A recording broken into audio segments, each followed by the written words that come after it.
Hello guys, I'm back. Ayan, ano na siya? Second day ko yan sa Phuket, sa Kamala Phuket with them. So, ayan yung ginagawa namin sa umaga. Nag-hiking kami, nagwa-walking. Yan yung ginagawa namin sa umaga para mas mapatibay ang ating mga tuhod. We're not getting any younger. So, kasama namin today si Leyle. Kasama ko din si Jane. So, yan ang ginagawa namin. Iniikot namin yung shoreline na yan from Kamala going to doon sa pinakadulo. Yung makikita nyo doon may mga green na puno. Doon sa dulong-dulo. Iniikot namin yan. Papawis. Dahil marami kami nakain. Yun, ganun lang. Kain. Pero nag-workout. Nagpapawis para ma-burn din. Yan, may mga aso pala dyan. Parang kumbaga dito sa atin, mga stray dogs din. Pero hindi namin pinipet kasi mamaya yan mga gat. Yan, ang ganda ng araw. Ay, ang ganda ng view. Yan yung itsura ng dagat sa umaga. Mga around 6 in the morning na ata yan. Tapos sa personal, maririnig mo yung lagaslas ng tubig, yung hampas ng waves.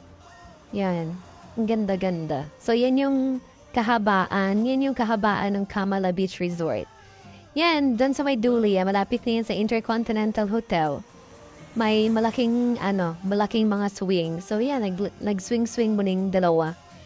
Ang magnanay nag-banding. Yun, tapos halos hindi namin kayanin kasi mapigat kasi malaki talaga siya in person. Yun, yung ginagawa lang namin is swing-swing, pahinga ng very light. Yan. Yan yung itsura ng Kamala Beachfront sa umaga. Pag wala pang mga turista, hindi pa nilalapag yung mga malaking payong. Yan, just nag-akit-akit kami dyan. Nag-exercise kami sa malaking bato. Yan yung pinakadulong part na niya. Ayan, nadulas ba siya?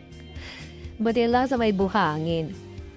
Tapos, yan, mag-aano kami dyan. Magti-trekking kami kasi nakapag-walk na kami ng medyo malayo-layo na. Yan yung pinakadulong area. So, dyan yung park kung saan may mga maliliit na crabs. Tapos may mga oysters din dyan sa mga bato-bato. Dyan din yung, yung yoga. Kung saan gusto mo mag-yoga, dyan pwede ka mag-exercise dyan sa dulo kasi tahimik siya.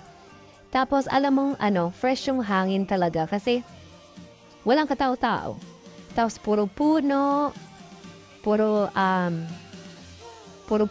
tapos mga damo, maririnig mo lang dyan yung lagaslas ng tubig. So yan, mag-trekking na kami. Parang haba-haba ng legs ko doon. Maputi pa legs ko dyan dahil pangalawang araw ko pa lang yun sa Phuket. Yan, ang ganda ng view. Yan, nakitang-kita mo, may laking bato. Yan, si ate nag-exercise. Parang Chinese ata si ate or Korean. Yun, ito na yung trail. Akit na kami dyan.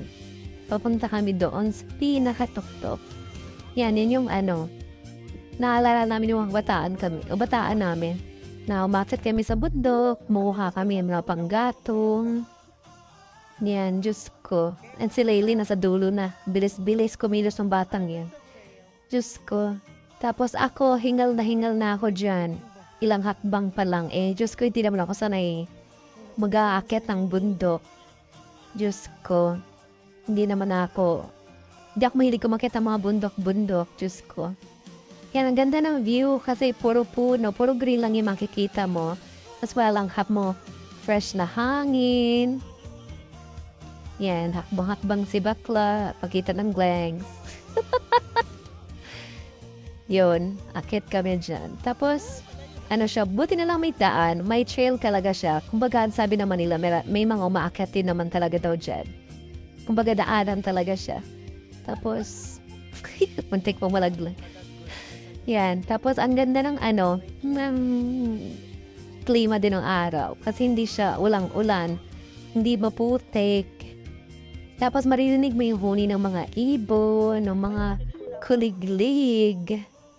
Ang cute lang. Kasi parang very nature. So, if you guys, gusto niyo talagang ma-experience if you are into nature talaga, I may advise to visit Phuket kasi ang Phuket more on nature siya. Pero kung gusto niyo rin naman ng party, meron din namang area sa Phuket na Pwede kayong mag-party. Pwede kayong mag-visit ng Patong. And then sa Patong Beach yung Bangla Road, nandun yung mga party-party talaga. As in, malalang party-party.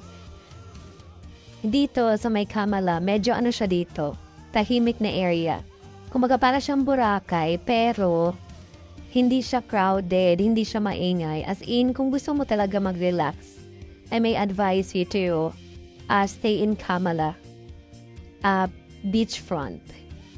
Tapos, yun, magaganda din yung mga resort nila dyan. Andyan yung resort ng Intercontinental, kung saan hawak ko sa trabaho ko.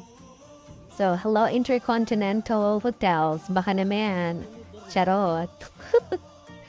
Yan, akyat-akyat kami dyan. Sabi ko sa pinsan ko, Diyos ko, wala bang ahas dito? Tapos nakakatawa kasi may nakita kami dyan mga kamote, mga kamoteng kahoy, gano'n. Naalala namin yung mga kabataan namin na kami. Nagbubungkal kami ng mga kamote. Nilalaga namin, gano'n. Pangtawid gutom. Ayan, maputi palagis ko dyan kasi ano pa yan, second day, diba? Yun na si Kuya Lay, Diyos ko, ang bilis ang kumilos ang batang yun, sa dulo na agad siya. Kasi yan, ang ginagawa namin dyan, mag-iikat lang kami hanggang pababa, going back to our hotel. Ganun lang, ginagawa namin daily routine siya para habang kumakain kayo ng marami, nakakapagbawas din kayo ng taba, nakakapagpapawis din kayo. So, ayun lang. See you soon, very light. See you soon sa aking next mini vlog. Bye for now. Bye!